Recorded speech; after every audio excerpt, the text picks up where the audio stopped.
He's known as the Freeway Phantom. In Washington, D.C., he abducted, assaulted, and brutally murdered 6 young girls back in the 1970s and left them on the side of the freeway, but no one was ever caught for the crimes. In this video, we'll cover what led up to the murders, how everything happened, and also who they think it might be. Stay tuned until the end to find out, and don't forget to leave a like if you enjoyed the video. It started on April 25th, 1971. 13-year-old Carol Denise Spinks and her older sister had decided that they wanted to get a few things from the store, and despite still being relatively young, Carol decided that she'd head over on her own. And off she went to the 7-Eleven, which was only about a mile away from their house. On her way home, just a few blocks from home, Carol was abducted by a man who would later be named the Freeway Phantom. Carol's family called the police quite quickly, since they knew Carol shouldn't have been too far at all, but there was absolutely no trace of her anywhere. 6 days later, at 2:46 p.m., Carol Spinks was found dead behind St. Elizabeth's Hospital on a patch of grass beside the northbound lanes of the I-295. After further examination, it was also discovered that Carol had been both physically and sexually assaulted before being strangled. She still had all of her clothes and belongings with her. However, she was missing her shoes. Officials also said that she had been killed a few days before anyone actually found her. The Freeway Phantom's next attack took place on July 8, 1971.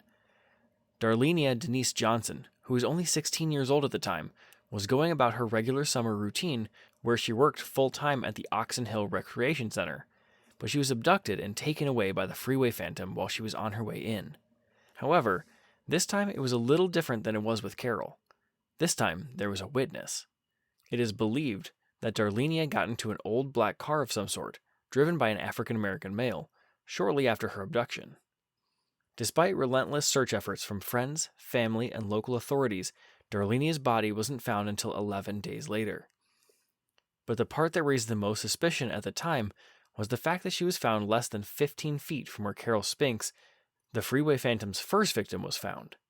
And although it took 11 days to find her, the police actually had an anonymous tip telling them exactly where the body was about a week prior, but they dismissed it without investigating.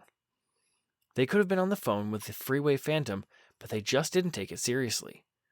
However, by the time Darlenia was found, her body was too decomposed to be able to tell whether or not there was any sort of sexual abuse, but they were able to confirm that she was also strangled. And similar to the first victim, she was also found with all her clothes and belongings, but her shoes were missing. The Freeway Phantom then went on to abduct his third victim on July 27, 1971, only 19 days after the last. Brenda Crockett, who was only 10 years old at the time, went to the store to grab a few things for her mother and never returned home after. Miraculously, 2 hours later, around 9:20 p.m., the Crockett's house phone started ringing. It was Brenda on the other line, and through her tears, she told her 7-year-old sister that a white man picked me up and I'm heading home in a cab. And on that phone call, Brenda had also mentioned to her sister that she believed she was in Virginia, before all of a sudden, the phone cut off. Not long after, their house phone began to ring again, but this time it was Brenda's stepfather who answered the phone, and she essentially just repeated the exact same thing she had said in the previous call, except she did add one thing. She asked if his mother had seen her, and indicated that she was in a house with a man she didn't know, all alone. Brenda's stepfather then asked her to have the man come to the phone, and heavy footsteps were heard in the background, but again, similar to the last phone call, the line went blank.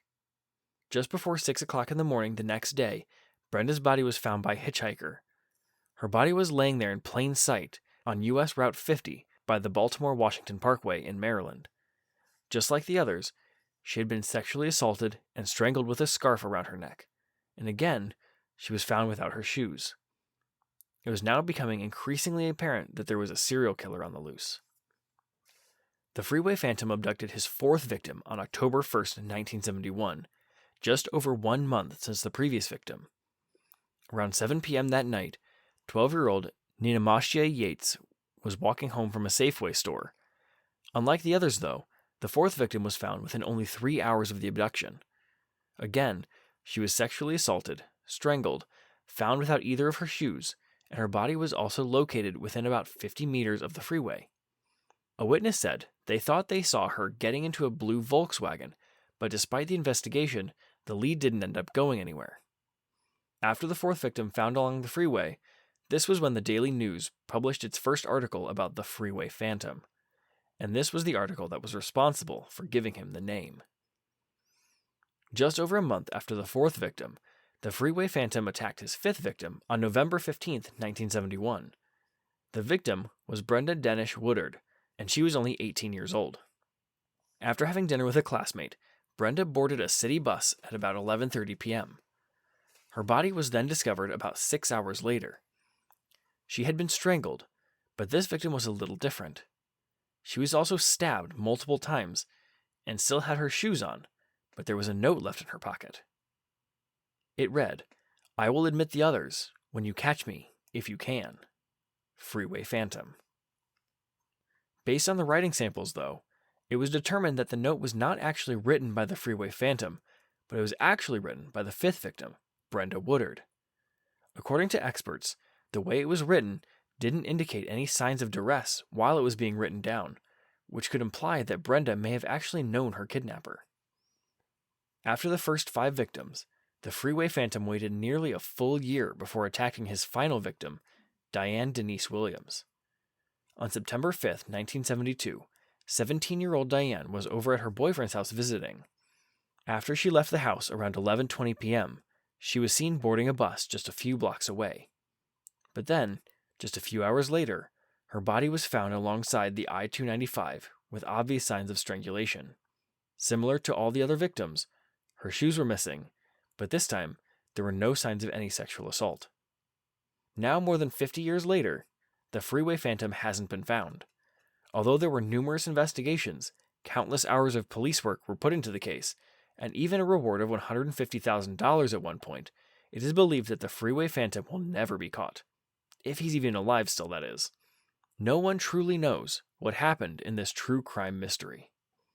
If you enjoyed the video, don't forget to leave a like and subscribe. Also, let us know what you think about the Freeway Phantom down in the comments below.